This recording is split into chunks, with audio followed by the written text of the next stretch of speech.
నమస్తే అందరికి చలో ఇయాల కూడా మస్తు స్మార్ట్ వార్తలు పట్టుకొచ్చునులా అన్నట్టు ఇరాన్ ఇజ్రాయెల్ దేశాల నడుమ యుద్ధం గట్టిగానే నడుస్తుంది కదా. అటు రష్యా యుక్రెయిన్ నడుమ యుద్ధం, మళ్ళీ ఇప్పుడు ఈ రెండు దేశాల నడుమ చిన్నగా మెల్లగా దేశాల నడుమ యుద్ధాలు పెరిగిపోతున్నాయి కదా. ఏమిటికొచ్చిన యుద్ధాలో ఏందో పో. ఆయుధం ఆగకపోతే మాత్రం బంగారం రేట్లు, పెట్రోలు, డీజిల్ రేట్లతో పాటు అన్ని ధరలు పెరిగే ఛాన్స్ ఉందట. నిన్ని అలా పిల్లగాళ్ళను బల్ల షరీక్ చేసుడు ఒక్కెత్తైతే వాళ్ళని బడికి తీసుకొచ్చుడు మస్తు తక్లీఫ్ అవుతుంది. ప్రైవేట్ బళ్ళకైతే వ్యాన్లు ఉంటాయి, కానీ సర్కార్ స్కూళ్ళకు ఏముంటాయి చెప్పుర్రి? బస్సులు ఆటోలలోనే పోవాలి, లేదంటే అయ్యవాళ్ళు దింపి రావాలి. కానీ ఓ కాడ సార్లు ఏం ఇక్మత్ చేసిరో చూస్తే వాళ్ళకి సలాం చేయకుండా ఉండలేరు. అంకిత భావానికి మరో పేరే గవర్నమెంట్ టీచర్లు అనిపిస్తున్నారు కదా కొంతమంది టీచర్లు. మహబూబాద్ జిల్లా గూడూరు మండలం రాజనపల్లి సర్కార్ స్కూల్లో గసంటోలే ఉన్నారు కదా టీచర్లు. ఊర్లే పిల్లగాళ్ళను బడికి తీసుకొచ్చి మళ్ళీ ఇంటికాడ వడగొట్టేందుకు బడిసార్లే మనిషికి పైసలు జమ చేసుకొని ఇగో ఈ ఓమ్ని వ్యాన్గా ఉన్నారు. మొన్న బళ్ళు చాలా అయినాయి కదా, ఇక అప్పటి సందే ఈ వ్యాన్లలోనే పిల్లగాళ్ళని ఎక్కించుకొని బడికి తీసుకొస్తున్నారు, ఇంటికాడ దింపుతున్నారు. వ్యాన్ పెట్టుకుంటే మరి డ్రైవర్కు జీతాలు ఇవ్వాలి కదా, అవెట్లు ఇస్తారు అని అంటే మీరు నమ్మరు. కానీ యాకూబ్ అనే సారే వ్యాన్కు డ్రైవర్ అయిపోయాడు. ఆయననే జర పొద్దుగాలు వచ్చి పిల్లలను వ్యాన్లో ఎక్కించుకొని బడికి తీసుకొస్తున్నాడు. ప్రస్తుతానికైతే వ్యాన్ మెయింటెనెన్స్ కోసం సార్లే సొంతంగా పైసలు ఖర్చు పెడుతురట. ఇక ఇట్లా బడికి వ్యాన్ పెట్టే వరకు స్కూల్లో పిల్లగాళ్ళు కూడా 7 మస్తు మంది జాయిన్ అయ్యారట. 50 మంది ఉండే పిల్లలు ఇప్పుడు 80 మంది అయ్యారట. వ్యాన్ ఉండే వరకు రాజనపల్లి చుట్టుముట్టున్న తండాల నుంచి పిల్లగాళ్ళని ఈ సర్కారు బడికే పంపుతురట పేరెంట్స్. ఇంత మంచి టీచర్ల ప్రయత్నానికి సర్కారు కూడా ఇంత ఆసరై ఆ బల్లె సవలతులు మంచిగా చేపిస్తే బాగుండు. మామూలుగా స్టేజ్ మీద మాట్లాడమంటేనే చాలా మంది భయపడుతుంటారు. గా మందిని చూస్తే నాకైతే మాటలు రావని అంటుంటారు. కానీ గీడొక బుడ్డోడు ఎమ్మెల్యే సార్నే కంగు తినిపించిండు. అందరినీ కింద పడి బొర్లేతట్టు నవ్విపించిండు. గది ఎట్లా అంటే చూడుర్రి మీరు కూడా.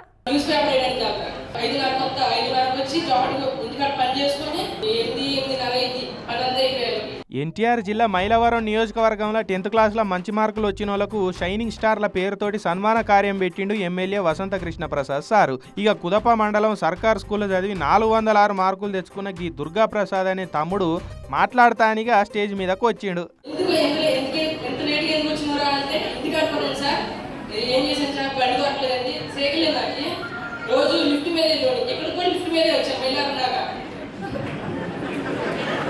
అగనట రోజు బడికి లేటుగా పోతే లెక్కల సార్ ఎందుకు లేట్ వచ్చినవరా వారి అని అంటే పొద్దుగాల పేపర్లు వేసి పాలు పోసి మళ్ళీ బడికి లిఫ్ట్ ఆడుకొని వచ్చే వరకు లేట్ అవుతుంది సార్ అని చెప్పటోని అనగానే అక్కడ ఉన్న వాళ్ళు అంతా నవ్వేరు. ఇక ఎమ్మెల్యే వసంత సార్ లేచి తమ్ముని దగ్గరకు వచ్చిండు.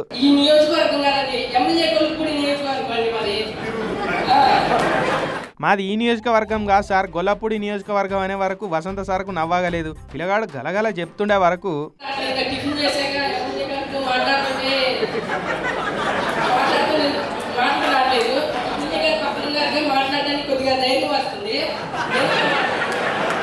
ఇక ఆడికే ఇడవలే రాష్ట్రంలో ఉన్న అందరు ఎమ్మెల్యేల మీద కూడా బయోగ్రఫీ రాసిండట. ఎమ్మెల్యే వసంత సార్ది కూడా రాసిన అని చెప్పే వరకు చంద్రబాబు నాయుడు గారి గురించి రాశాను. ఒక 124 ఎమ్మెల్యేలు ఎంపీలలో మొత్తం 50 మంది గురించి రాశాను ఆర్టికల్స్. ఇంకా పబ్లిష్ చేయడానికి నా దగ్గర వెనకాల రాజకీయ బ్యాక్గ్రౌండ్ లేదు, ఇంకా డబ్బు బలకం లేదు నా దగ్గర. సూపర్ రతమి, అంతమంది ఎమ్మెల్యేల జీవిత చరిత్ర రాసినామంటే గ్రూప్స్ పరీక్షలలో రేపటి రోజుల్లో ఉత్తగానే జాబ్ కొడతావు పో. ఇక వాళ్ళ అన్న 3 ఏళ్ల నుంచి 10th చదువుతున్నాడట. అనగానే ఇక కడక్ కూర్చున్న మేడం చూడు పడి నవ్వుతున్నది.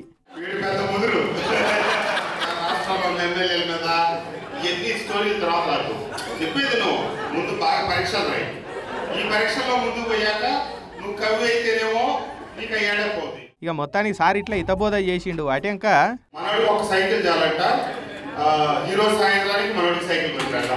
ఇక మనవనికో సైకిల్ కొనిస్తానే వరకు తమ్ముడు కూడా మస్తు ఖుషి అయిపోయాడు.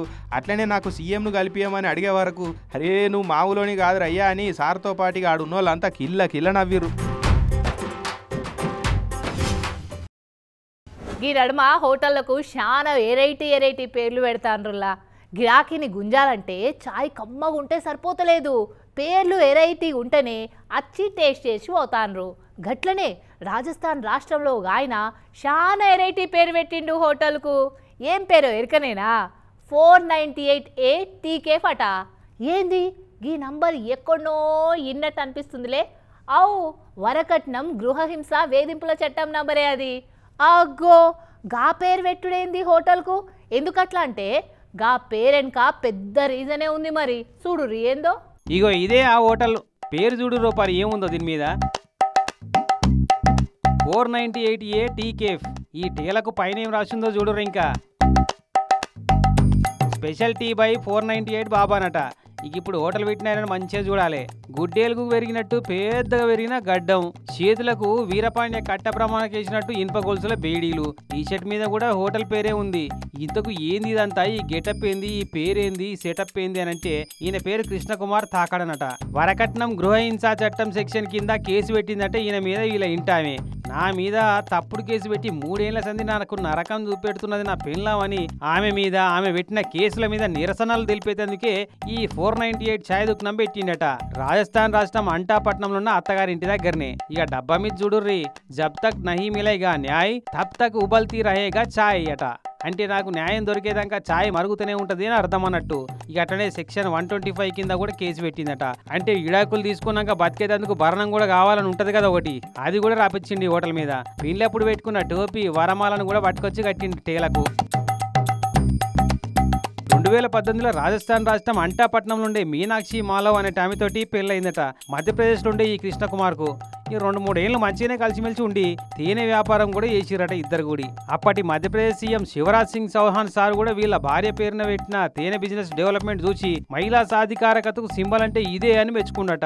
మరి ఉన్నట్టుండి ఏమైందో గానీ 2022లో తల్లిగారింటికి పోయిందట చెప్పక చేయక.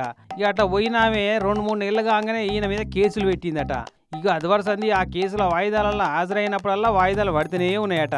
220 కిలోమీటర్ల ప్రయాణం కట్టి కోర్టుకు పోయి వస్తున్నట అన్న. పాపం పెద్ద మనుషులైన తల్లిదండ్రులను చూసుకుంటుంది కూడా ఇవ్వలేరట.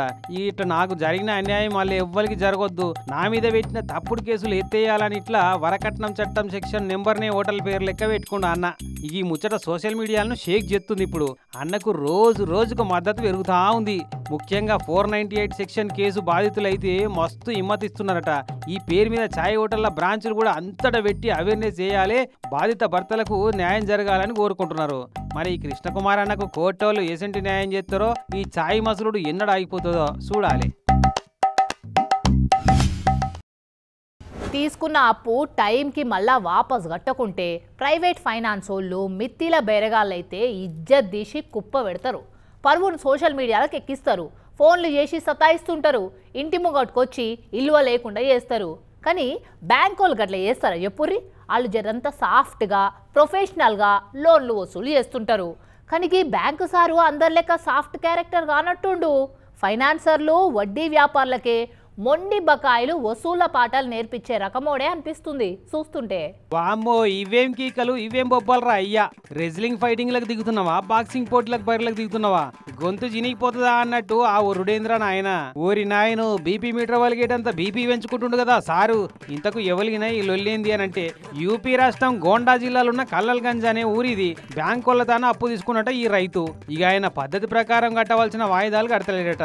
ఇచ్చిన టైం దాటినా ఇంకా పైసలు కడతలేడని చక్కగా పొలం కాడికొచ్చి ఇట్లా ఒర్రుడు పెట్టి వసూలు చేద్దామని చూసిండు. ఇక నౌకర్లో ఉన్న ఫ్రస్ట్రేషన్ ప్రెషర్ అంతా అప్పు తీసుకున్న వాళ్ళ మీద చూపెట్టింది. ఇట్లా ఆడికెళ్ళి ఇంటికాడికి పోయి ముంగటున్న మంచం మీద కూర్చొని నేను ఇట్టనే ఒర్రుతా, ఎవడేం హిక్ కొట్టడే హిక్ హర్రీ అని వచ్చినప్పుడల్లా ఇట్టనే తిడతా అని మాట్లాడిండు. మేనేజరో ఫీల్డ్ ఆఫీసరో అయినా కానీ ప్రైవేట్ ఫైనాన్స్ దందాలు నడిపేటోళ్ళను మించిన వసూలు రాజనే ఉన్నట్టుండగా సారు. పైసలు వసూలు అవుడేమో కానీ ఇట్లా ఒర్రుడు పెట్టినంటే ఒంట్లో బీపీ పెరిగి నరాలు ఉబ్బి దవాఖాన పాలవుతాడు ఫస్ట్ అని ఈయన ఒర్రుడు చూసిన వాళ్ళంతా అనుకోబట్టిరట. ఈ వీడియో సోషల్ మీడియాలో పెడితే మస్తు వైరల్ అవుతుంది. బ్యాంకు లోన్ తీసుకున్న ఆ రైతు ఏమో ఇంటి మీదకి వచ్చి ఇష్టం ఉన్నట్టు తిట్టిన ఇజ్జత్ తీసిండని పరువు నష్టం కేసు పెట్టినట. పాపం ఏదో అనుకుంటే ఏదో అయిందన్నట్టు ఉల్టా కేసు అయింది సార్ మీద. అయినా బండ కింద చెయ్యిరికితే మెల్లమెల్లగా గుంజుకొని బయటపడాలి గాని గట్టిగా గుంజుతా అంటే వస్తుందా? ఆ సంగతి తెలియనట్టుంది సార్కు అనుకున్నారట. అప్పుల తిప్పలు ఎట్లుంటాయో ఎరుకున్న ఎక్స్పీరియన్స్ ఉన్న వాళ్ళంతా. మనుషులు కోతుల వారసులే కదా. అయితే మానవ పరిణామ క్రమంలో మనుషులకు తోకలు పోయి మంచిగా తెలివి తెచ్చుకోర్రు. కానీ కొందరు లోపల ఇంకా కోతి లక్షణాలు ఇంకా గట్లనే మిగిలిపోయినాయి. అక్కడక్కడ గిట్ల కనిపిస్తుంటారు మనుషులు.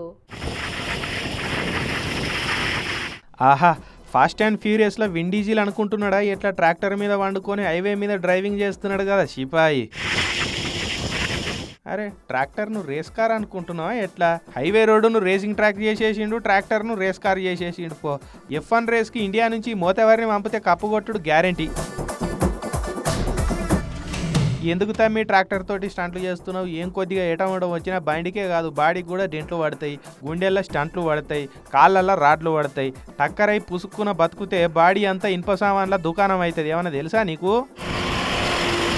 అబ్బాబ్బాబ్బా, హాలీవుడ్ రేంజ్ స్టంట్లన్నా నీ ట్రాంక్ రోజు చూస్తే డూప్గా నిన్నే పెట్టుకుంటాడు. పో అవుతుంది ఇవాళ లగ్గం అవుతుంది కానీ అబ్బా జస్ట్ మిస్. ఓ తమ్మి ఇంట్లో చెప్పొచ్చినావా? ఇన్సూరెన్స్కి ఇట్లా గట్టిగానే చేయించుకున్నావా లేదా? ఏహే నువ్వు ఇనే మూడ్లో లేనట్టు నోపో. ఈ వార్త టీవీలో పడుతుంది కదా. ఇక పోలీసు వాళ్ళు పిలిచి కౌన్సిలింగ్ ఇచ్చినాక ట్రాక్టర్ను జాగ్రత్తగా బాధ్యతతోటి నడపాలి. వీడియో గేముల్లో నడిపినట్టు అడ్డదిడ్డం నడపరాదు. కదిలే బండ్ల మీద హైవేల మీద స్టంట్లు అసలే చేయరాదు అని నీకు ప్రాక్టికల్గా మంచి పాఠాలు నేర్పించినాక అర్థమవుతుంది. టక్కర్ అయితే ఇటువంటి ట్రాక్టర్ అమ్మినా నీ కాలు చేతులు మంచిగా కావు, పని చేసుకొని బతికేటోనివి. ఈ సర్కస్ ఫీట్లు నీకు అవసరమా తమ్మి? నీకేమన్నా అయితే నిన్ను నమ్ముకొనున్న ఇంటోళ్ళు ఏమైపోతారన్న సోయి ఉన్నదా ఏమన్నా అని తొవ్వెంటి పోతున్న వాళ్ళు వీడియోలు తీసి తీర్చుకుంటా వేయరట. అన్నట్టు ఇది గద్వాల్ జిల్లా మానవపాడు మండలం ఉండవల్లి దగ్గర నేషనల్ హైవే 44 మీద అయింది. ఆ ఊళ్ళ కొత్త పెండ్లి పిల్ల నెత్తి మీద పావురాలో పిట్టలో ఆలితే అది మంచి శకునమేనా కాదా? కాకులు తన్నిపోతే మంచిదిగా అంటారు కానీ ఈ పిట్టల సంగతి అయితే నాకు కూడా తెలియదు.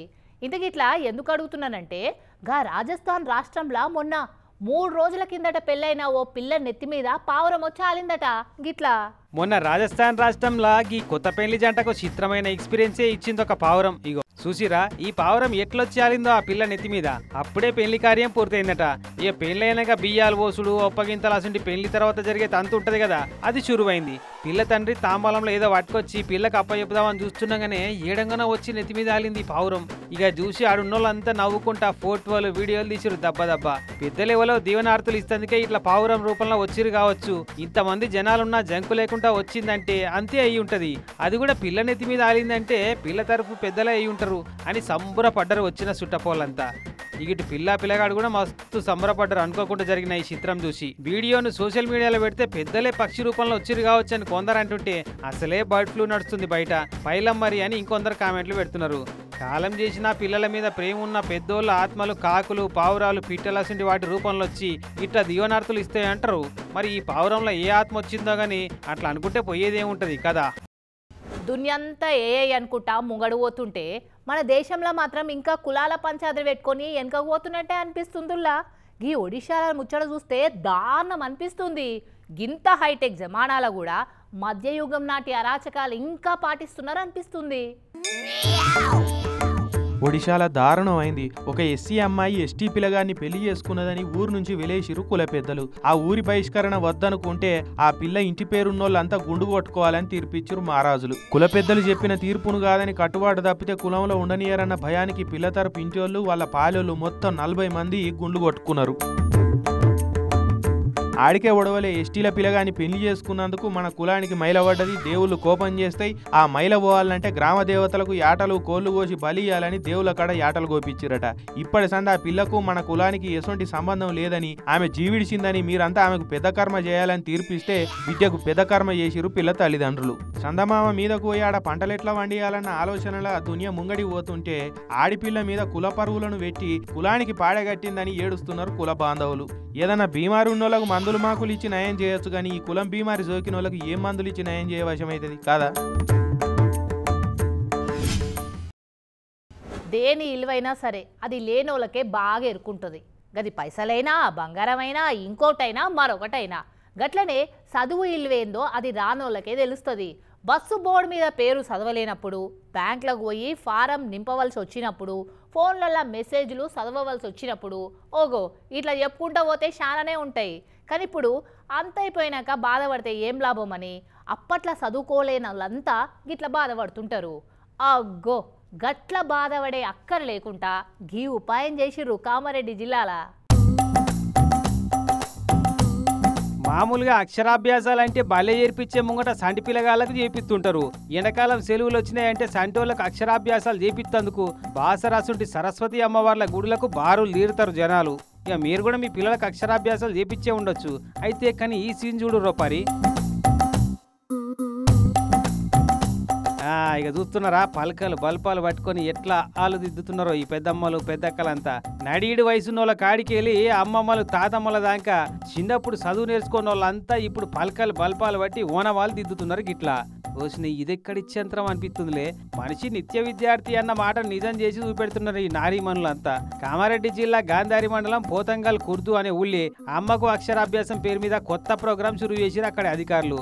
కామారెడ్డి జిల్లా చదువుల శాఖ, రూరల్ డెవలప్మెంట్ శాఖ, మహిళా సమాఖ్య సభ్యులు అంతా కలిసి ఈ ప్రోగ్రాం షురూ చేసిరు. ఇక ఒక్కొక్కరు ఎట్లా దిద్దుతున్నారో చూడు. తెలంగాణ సర్కారు వాళ్ళు 1 కోటి మంది ఆడవాళ్ళను కోటీశ్వరులు చేస్తా అంటున్నారు కదా. ఇక మరి అట్ట కావాలంటే అంతో ఇంతో చదువు వచ్చి ఉండాలన్నాయి. అందుకే న్యూ ఇండియా లిటరసీ ప్రోగ్రాం కింద 100% అక్షరాస్యత సాధించాలని ఈ ప్రోగ్రాం మొదలుపెట్టిరట. అప్పట్లో వయోజన విద్య, చదువు వెలుగు అనుకుంటా పెద్ద మనుషులకు చదువు నేర్పే ప్రోగ్రాంలు ఉంటుండే. వీటితోనే అనుకున్న టార్గెట్ పెద్దగా రీచ్ కాలే. మరి ఇప్పుడన్నా అనుకున్నట్టు 100% అందరికి చదువు వస్తుందో? అంటే చదువు అంటే డిగ్రీలు పీజీలే కాదు, పేర్లు చదువచ్చి వాళ్ళ పేర్లు వాళ్ళు రాసుకోగలిగితే చాలు. అదే ఆహా, ఏం మానవత్వం, ఎంత మంచితనం చూపెట్టురుల్లా. గా రంగారెడ్డి జిల్లాలో కొందరు జనాలు రోడ్ మీద లారీ బోర్లా పడి లోపట్టున్న మామిడి పండ్లన్నీ రోడ్డు మీద పడితే ట్రాఫిక్ జామ్ అయి జనాలకు తక్లీఫ్ అవుతుందని కనిపెట్టి చూస్తుండగానే కింద పడ్డ పండ్లన్నీ ఖాళీ చేసి మానవత్వం అంటే మనదేరా అని చూపెట్టిరాళ్ళు. అబ్బా ఎంత మంచోళ్ళో చూడు. రోడ్డు మీద పడిపోయిన పండ్లను పద్ధతిగా ఎత్తుకపోతున్నారు. సంచులు, కవర్లు చేతులలో శాతనైన కాడికి నింపి రోడ్డు మీద పండ్లను క్లియర్ చేసిరు కొద్దిసేపట్టనే. రంగారెడ్డి జిల్లా కొత్తూరు మండలం తిమ్మాపూర్ కాడ నేషనల్ హైవే మీద మాడిపల్లి అల్లుడితో పోతుంటే కంట్రోల్ తప్పి పల్టీ కొట్టిందట ఈ లారీ. కేరళకి వెళ్ళి ఢిల్లీ పోతుందట లోడు. పాపం పండ్లన్నీ రోడ్డు మీద పడుంటే ట్రాఫిక్ జామ్ అవుతుందన్న బాధ కొద్దీ అందిన కాడికి పట్టుకపోయారు జనాలు కొంతమంది. చూసిరా ఎంత మానవత్వం చూపెట్టిరో. అట్టుంటది మరి. ఇంకేంది, వాళ్ళు చూపెట్టిన మంచితనానికి సరిపోను పడతలు పడ్డట్టే. ఈ సీజన్లో మాడి పళ్ళు కొని తిన్నారో లేదో, సీజన్ ఒడిచేటాలకు బుద్ధి తీర తింటారు కావచ్చు. ఇక అంటే ఇంట్లో అందరికందరూ ఇసొంటి మానవత్వమే చూపెట్టలేదు. కొందరేమో దెబ్బలు తగిలిన డ్రైవర్ను బయటికి గుంజుకొచ్చి పక్కకు కూర్చోబెట్టి దావకాన పంపిర్రు. ఇక ఇంకొందరేమో వాళ్ళ పనులు మనకెందుకు అని చెప్పి ఆ పెట్టెల పనులు నింపి వాళ్ళకి అప్పచెప్పారు. గట్టుంటారు మరి కొందరు అట్లా, కొందరు ఇట్లా. ఇవాళ ఈరోజు మీ చేత పట్టుకొచ్చిన ఈ స్మార్ట్ ముచ్చట్లు మస్తు వార్తలతో మళ్ళీ వస్తా. అదొరదాకా ఏం చేస్తారు? చూస్తూనే ఉండండి TV9. నమస్తే.